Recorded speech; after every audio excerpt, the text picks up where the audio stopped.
Former President Trump pleaded not guilty last week on the charges he's facing in Georgia. He will not be appearing in person at his arraignment this coming week. Meantime, it's been an interesting week for former VP Mike Pence, making some progress in the polls since the debate. He also brought in thousands of dollars at an event here in Indiana this past week, according to Importantville's Adam Wren. So let's talk about our panel with our panel right now about the latest news in the race for president. With us here in studio today, we have Democratic strategist Brian Gaddy, along with 2016 vice chair for the Indiana Trump campaign, Tony Samuel, and Purdue political science professor Dr. Martin Sweet, and UIndy political science professor Dr. Laura Wilson. Laura, I'll start with you. Small bump in polling as well for former Vice President Pence after the debate, but he's obviously going to have to make a lot more progress to be a factor in this race, with all of the candidates still far behind former President Trump. No, absolutely. And he had a great fundraising effort at the Lucas Estate Monday of this week, $250,000, which is very significant. A lot of times we think of money as being tantamount to polling numbers, but they're not always going to be the same.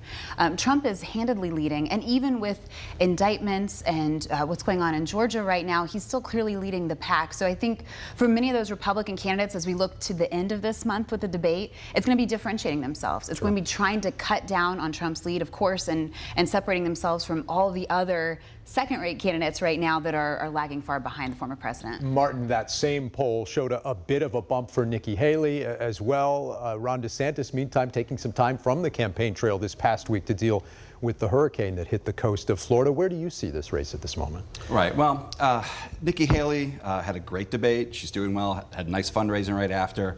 Ron DeSantis actually going to Florida, actually getting to show off his competence. All good things. But it's a lot like my son, who's made tremendous strides in his hitting over the last year. Much better than he was last year, right? He's still not Bryce Harper. And what we have right now are a bunch of candidates who are still not Donald Trump.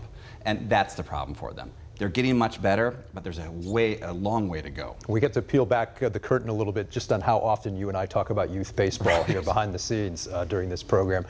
Tony, what's your response to that? What about the former president's approach here in recent days since his arrest in Georgia? Well, I think he fundraised about $7 million in just a day or two after the mugshot. He's brilliant at getting his message out and making the narrative positive for him. The support that he's getting is continued throughout all of these indictments because people, again, I'll say it, remember the positive impact he had on this country and how well everything was going with the economy, with trying to close the wall, with supporting law enforcement. All of those things people remember, then they compare that to what's happening now and the destruction of the country. You got problems with fentanyl coming in, you got problems in our schools, you got crime, a crime wave everywhere. So the numbers then show, and the Real Clear Politics average from Wednesday, a little bit after the debate, Trump at 52, DeSantis at 16, Ramaswamy at 6, Haley 4, Pence still at 3. So he took got a little bit of a bump, but then dropped back down. That's not very good. The $250,000 that Pence raised, not bad, but for his first fundraiser, with DeSantis already getting $500,000 and Trump, of course, would get much more than that. I would be a little disappointed if I was the Pence folks. Brian, what's your reaction to that, and how do you see all of this from across the aisle? Well, it's obvious that this is Donald Trump's party. This is a MAGA party. This is definitely not your father or your grandfather's Republican Party. Ronald Reagan definitely has no influence in this party anymore. It's Donald Trump. And we're looking at someone here that has, he's gone from 45, the 45th president, to inmate number P01135-809. I did get that right. That's his inmate number. He's got 91 felony charges, four indictments, 2 state indictments, 2 federal, and 2 impeachments. Those are his numbers, and it's an embarrassment. And I can tell you, as a Democrat, I'm very saddened that the Republican, just disappointed in the Republicans that that's who they choose to follow.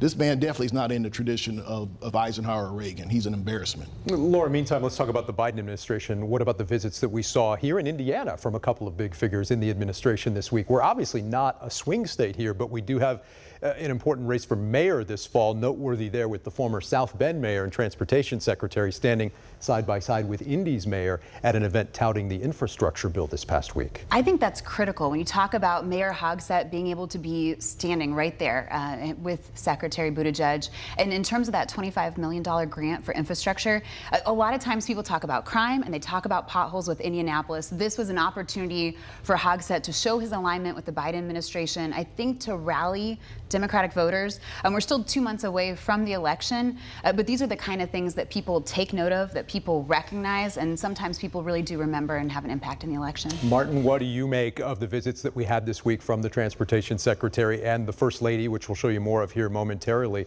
Are you surprised they came here to Central Indiana? A little bit. I mean, obviously it makes much more sense for the mayor's race. Dr. Biden in Westfield, I mean, mental health is sort of one of her issues and sort of ties into education, how she did it. So it made sense in that respect. And she's actually probably one of the most popular politicians we have around the country. So in that respect, it sort of makes some sense, a little bit of a victory lap. But Indiana is still just a really tough place for Democrats to play at all. So I'm not sure if it's the best use of Democratic capital. Buttigieg was also up in Gary and Elkhart near his hometown of South Bend this past week. Brian, what did you make of their visits here? It's just obvious. I actually don't agree with my friend. Indiana is becoming more and more a competitive state. I think Indiana, in a very short period of time, is going to be a more competitive state. It hasn't for been us. in recent elections. In many Well, of the that was statewide then, races, and yeah. we've got Chairman Mike Schmoe, who's, in my opinion, is the best chairman of the Indiana Democratic Party in the last 30 years, bar none. And the Indiana Democratic Party, I mean, let's think about it. Secretary Buttigieg and First Lady Jill Biden would not be coming here if Indiana wasn't potentially more of a competitive state. You think it has to do with the mayor's race in some respect, having I think Buttigieg it does, come here? but we dominate Marion County politics. I mean, Jefferson Shreve has absolutely no chance to win. He's definitely going to be defeated. And Indiana is not as ruby red. I say that all the time. This is not Alabama. This is not Mississippi. This is a state, if you run a center-left moderate Democrat, he or she can win in this state. We'll see what happens in 2024. You mentioned the Democratic chairman, Tony. Now the Indiana GOP has a new chairperson this week. We mentioned Anne Hathaway earlier. What kind of leadership will she bring? And could it be a short-term post? Might a new governor then pick someone else to serve in that post if the governor's office stays in Republican control? I suppose that could happen, but I would bet on Ann staying in there because she's widely popular, has done a great job at everything that she's done, whether it's been with the RNC or as a communicator for the party, or worked with Dan Quayle when he was vice president. She's very upbeat. She's very approachable. It's a great pick. Very excited for her, and she's a good friend. So happy to see what she'll do with the party moving forward. We're going to stay dominant in this state, no matter what others say. And just looking at the mayor's race, I'm not sure who's going to win, but there are all kinds of reasons to vote Joe Hogsett out of office, crime being the number one of those. We were talking earlier there about, in our last segment, about Mike Braun, his campaign for governor, and really all of the candidates for governor may be having to deal with a situation at the convention with a candidate who wants to get on the ticket as sort of an insurgent candidate for lieutenant governor. Just one of the many things that the new chair for the GOP will have on her plate as we move toward 2024. Right. The Micah Beckwith sort of campaign for lieutenant governor, right, sort of caught a lot of us by surprise that can you run for that? Is that really a thing you can do, right? But it's a campaign among delegates.